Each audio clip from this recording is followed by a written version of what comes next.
అపోస్తలుడైన పౌలు ఎఫెసీయులకు రాసిన 4వ అధ్యాయము.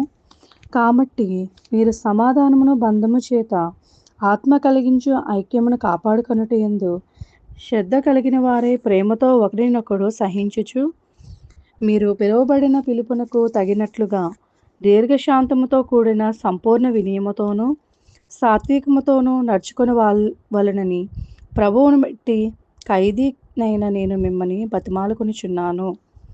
శరీరం ఒక్కటే, ఆత్మయు ఒక్కడే. ఆ ప్రకారమే మీ పిలుపు విషయమై ఒక్కటే నిరీక్షణ ఉండుటకు పిలువబడితిరి. ప్రభువు ఒక్కడే, విశ్వాసం ఒక్కటే, బాప్తిసం ఒక్కటే, అందరికీ తండ్రి అయిన దేవుడు ఒక్కడే. ఆయన అందరికీ పైగా ఉన్నవాడై అందరిలోనూ వ్యాపించి అందరిలో ఉన్నాడు. అయితే మనలో ప్రతివానికి క్రీస్తు అనుగ్రహించు వరము యొక్క పరిమాణము చొప్పున కృప ఇయ్యబడెను. అందుచేత ఆయన ఆరోహణమైనప్పుడు చెరను చెరగా పట్టుకొని పోయి మనుషులకు ఈవులను అనుగ్రహించినని చెప్పబడి ఉన్నది. ఆరోహణమైన అనగా ఆయన భూమి యొక్క క్రింద భాగములకు దిగిననియు అర్థమిచ్చున్నది గదా. దిగినవాడు తానే సమస్తమును నింపినట్లు ఆకాశ మండలములన్నిటికంటే మరి పైకి ఆరోహణమైన వాడినై ఉన్నాడు.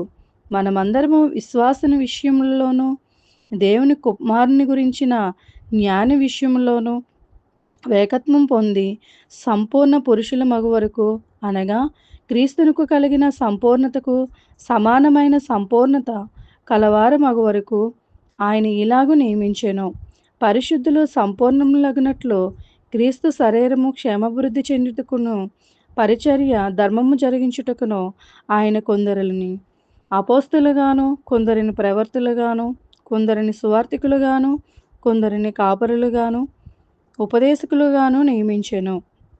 అందువలన మనం ఇంక మీదట పసిపిల్లలమై ఉండి మనుషుల మాయపాయముషిత వచనతోనూ తప్పు మార్గమునకు లాగు కుయుక్తితోనూ గాలికి కొట్టుకొని పోవునట్టు కల్పబడిన ప్రతి ఉపదేశమునకు ఇటు అటు కొట్టుకొని పోవచ్చు అలల చేత ఎగరగొట్టబడిన వారమైనట్లుండక ప్రేమ కలిగి సత్యము చెప్పుచు క్రీస్తు వలె ఉండుటకు మనమన్ని విషయములలో ఎరుగెదము.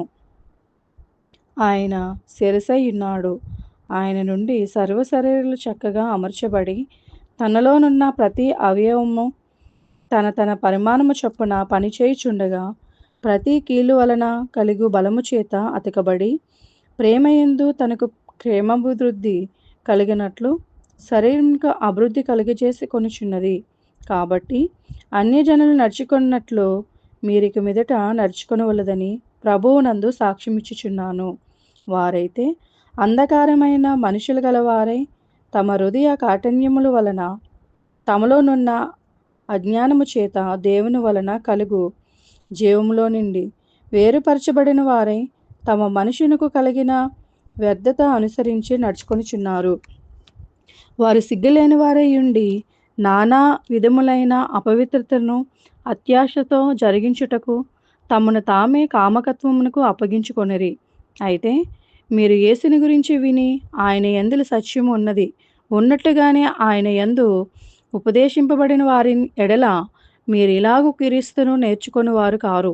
కావున మునుపటి ప్రవర్తన విషయంలోనైతే మోసకరమైన దురాశ వలన చెడిపోవు మీ ప్రాచీన స్వభావమును వదులుకొని మీ చిత్తివృత్తి యందు నూతనపరచబడిన వారై నీతియు యథార్థతమైన భక్తి గలవారై దేవుని పోలికగా సృష్టింపబడిన నవీన స్వభావమును ధరించుకొనవలెను. మనము ఒకరికొకరము అవయవములై ఉన్నాము గనుక మీరు అబద్ధమాడుట మాని ప్రతివాడును తన పొరుగువానితో సత్యమే మాట్లాడవలెను. కోపపడుడి గాని పాపము చేయకుడి. సూర్యుడు అస్తమించే వరకు మీ కోపము నిలిచి ఉండకూడదు. అపవాదికి చోటు ఇయ్యకూడదు. దొంగలవాడు ఇక మీదట దొంగలకి అక్కర గలవానికి పంచిపెట్టుటకు వీలు కలుగు నిమిత్తము తన చేతులతో మంచి పని చేయుచు కష్టపడవలెను. వినువారికి మేలు కలిగినట్లు అవసరమును బట్టి క్షేమాభివృద్ధికరమైన అనుకూలచ వచనమే పలుకుడి గాని దుర్బాయి మధ్య ఏదైనను మీ నోట రానీయకుడి. దేవుని పరిశుద్ధాత్మ దుఃఖపరచుకుడి.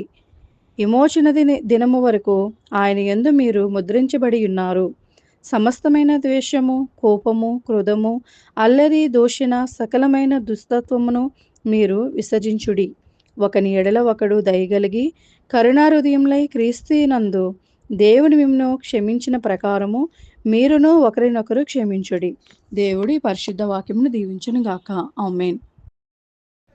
ఈరోజు వాక్యం విన్నారు కదా, మరికొంతమందికి వినిపించండి. Please like, share, subscribe.